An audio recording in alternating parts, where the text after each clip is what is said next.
Қайырлы күн, саламатсыздар ма педагогтер? Мен платформада бізде негізгі бет осылай көрінеді. Тіркелуді басасыздар, есімдеріңізді кішкене өзгешелік қылып жазыңыздар. Себебі сіздің атыңызбен бұрын бір тіркеліп қойған болса, сіз тіркеле алмай қаласыз. Негізгі бетіміз осындай. Платформа кімдерге арналған, не мақсатта қолданады, сізге қандай пайдасын тигізеді, осы сұраққа жауап беретін боламын. Платформаның негізгі беті, басты беті осылай көрінеді. Анимация 13 түрлі окошкадан тұрады. Уже осымен 5-ші рет обзор түсірейін деп жатырмын. Себебі обзорды енді түсіріп бітем, одан кейін ресурс қосылып жатыр да, обзорда көп ресурстар айтылмай қалып кетіп жатыр. Сондықтан обзорды көбірек түсіруге тура келіп тұр. Анимацияны бассаңыз, сыныптар шығады. Сыныпқа мысалы бастауышты бассаңыз, бастауыштың сыныптары шығады. Бірінші сыныпты таңдайсыз. Бірінші сыныпта мысалы заттарды санау деген тақырыпты таңдасаңыз, кіру кнопкасын бассаңыз, осындай сізге анимациялық түрдегі тапсырмалар пайда болады. Бірінші сыныпқа енді келген оқушы мына жерде мультфильм кейіпкерлерінің санын айтып отыратын болады. Жаңартуды бассаңыз, шексіз есеп шығады. Бұл программаның ең жақсы жері осы. Есептер ешқашан таусылмайды. Осы бір тақырыпқа бастауышты мысалы мына жерде 5 түрлі тапсырма дайындалған екен. Жоғарғы сыныптардан да біреуін көрсетейін. Мысалы 5-ші сыныпты көрсетейік. 5-ші сыныптың 3-ші тоқсаны ондық бөлшектер деген тақырыбы. Міне бір тақырыпқа 4, 12, 13 түрлі тапсырма дайындалған. Мына жерде ондық бөлшектерді салыстыру деген тақырып тұр. Қарасаңыздар, неу кнопкасын бассаңыз, тапсырмалар шексіз кете беретін болады. Мына жерден оқушы жоғарыда көрсетілген 5-6, 5-5-тің қайсысы үлкен, қайсысы кіші, немесе тең деген тапсырманы көрсетіп тұр. Дұрыс бассаңыз, жарайсың деген сөз шығады. Енді оқушылар бұны өте үлкен қызығушылықпен жасайды. Мен өзім 2 жыл болды осы нәрсемен өтіп жатқаныма. Анимация толық түсінікті болды деп ойлаймын. Әр сынып, әр тақырып қамтылған.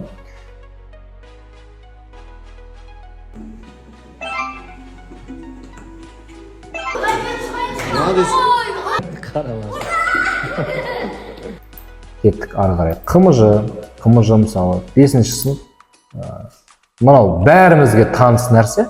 Скачать дегенді бассаңыз, осы натурал сан және 0 деген КТП-дағы ұзақ мерзім жоспарыңыздағы қымыжы скачать етіледі. Апарып білім ойындыңызға, білім класыңызға, күнделігіңізге қоя бересіз. Бүкіл сыныптар қамтылған. Кеттік ары қарай. Презентация 8-ші сынып.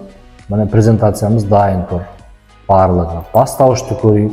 Әр тақырыбыңыз қамтылған. 1-ші сыныптың бастауышын көрейік. 6 саны, 7 саны, геометриялық фигуралар дейді. Геометриялық фигуралар ашуды бассаңыз, осының ішінде көрсеңіз болады, немесе скачать етіп бассаңыз болады. Скачатты бастым, ол скачать етілді. Жалпы скачать етпей, осының ішінде көрсеңіз де болады. Геометриялық фигуралар деген тақырып. Текушілігін бастайық. Осындай түрде шығады. Оқу мақсаты. Мен тез көрсетейін енді. Негізі бірақ жай істесе әдемі түрде шығады. Қараңызшы деген анимацияны. Әр тақырыбыңызға енді презентацияны жасап отқан уақытты салыстырып көріңіз өзіңіз. Артқаны басасыз.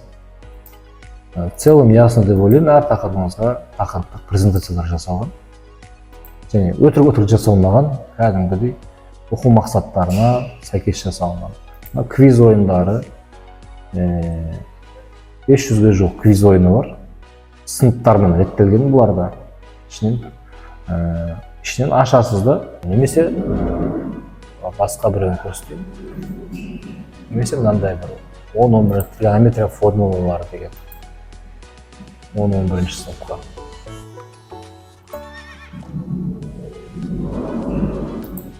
Осындай түрде көрінеді.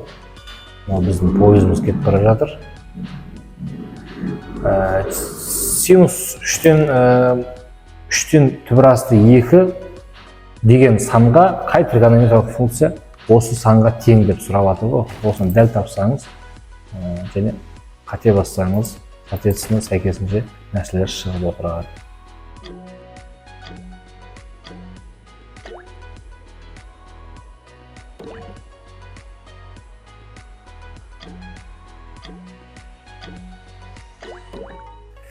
Кеттік ары қарап. Олимпиада есептеген таки-таки ясно деп ойлаймын. 9-шы сынып олимпиада есептері былай көресіз, скачатты басасыз, пайдалана бересіз. Енді болашақта мына жерде олимпиада есептерінің астында мен әрбір есепке объяснение берген видео түсіндірмелер салатын боламын шығару жолымен. Презентация шеберханасы ең мықты деген презентация жасайтын платформаларға видео түсіндірмесімен бар. Сен жасаған презентациялар ұнамайды десеңіз, осы жерге кіріп, осы жердің бірін таңдап презентация жасасаңыз болады. Математика сауаттылық. Мен жасанды интеллекттің ең мықты жасанды интеллекттер видео түсіндірмесімен тұр.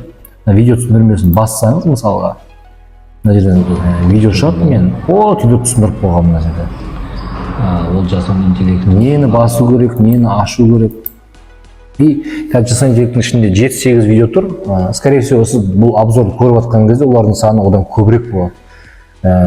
Бұл обзор көріп жатқан кезіңізде мына жерде тағы да қосымша окошкалар пайда болады. Дидактикалық ойындар құрастыратын платформалар также көрсетіліп қойылған. Қалай құрастырады? Сен құрастырған ойын ұнамайды десеңіз, осылар арқылы құрастырсаңыз болады. Немесе жасанды интеллект дегенді басып, презентация құрастырсаңыз болады, қымыжы құрастырсаңыз болады, көрнекілік құрастырсаңыз болады. Көрнекілікте 1000-ға жуық көрнекілік салып қойғанбыз. Ол аз десеңіз электронды оқулықтар деген жер бар. Осы жерде сіздің каждый сыныптағы сынып болсын, әдістемелік нұсқаулық болсын, ОБТ-ға дайындық кітабы, жоғарғы математика, универдің кітабы, жеке әр қайсысына электронды оқулық жасап қойғанбыз. Және бір объяснение берейін. Мына жерге біз тест деген нәрсе қосайын деп жатырмыз. Мектеп оқуында қандай тест тапсырады оқушылар, соның барлығын біздің платформа арқылы тапсыра беретін болады. Және мынау жерге электронды журнал қосатын боламыз.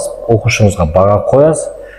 Ол қанша алса нешеге шығады, ТЖБ-дан неше алу керек, білім класс, күнделік кезек сияқты, бірақ осы платформадағы электронды журнал болады.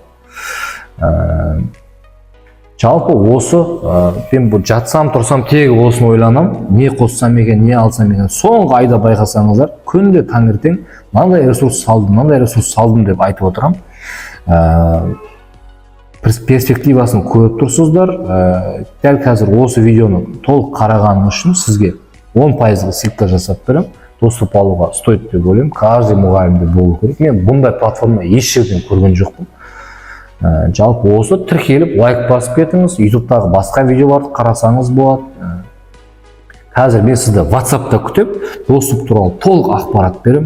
Сайттың ішіне өзіңіз кіріп көріңіз. Жақсы, рахмет.